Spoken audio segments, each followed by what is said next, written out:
সমস্ত বাধা পেরিয়ে উঠে পড়েছি ট্রেনে, আর যথাসময়ে আমাদের ট্রেনও ছেড়ে দিয়েছে। হাসি আড্ডা মজা খাওয়া দাওয়া করতে করতে চলে এসেছি আমাদের গন্তব্যস্থলেতে।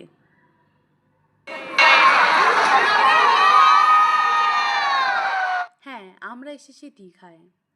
প্রত্যেক বছর আমরা এই সময়টা করেই দীঘা আসি, আর একসাথে আসি। আর একসাথে কোথাও ঘুরতে যাওয়ার মজাটা সত্যিই আলাদা হয়। স্টেশন থেকে বেরিয়ে প্রথমেই চলে গিয়েছিলাম একটা হোটেল বুকিং করার জন্য, আর যে হোটেলে আমরা প্রত্যেক বছরে এসে থাকি সেই হোটেলেই ছিলাম। যে যার রুমে গিয়ে আমরা সরাসরি চেঞ্জ করে নিয়েছি, যাব সমুদ্রে। কিন্তু সেদিনে এত ঢেউ ছিল যে আমরা নামতেই পারিনি, তাই তাড়াতাড়ি স্নান করে চলে গেছি খাওয়া দাওয়া করতে।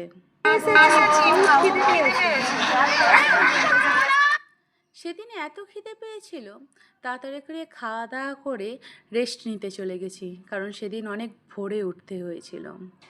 আর বিকালে যা যা করেছি আর যেখানে ঘুরতে গেছি সেই সবের ভিডিও আসছে।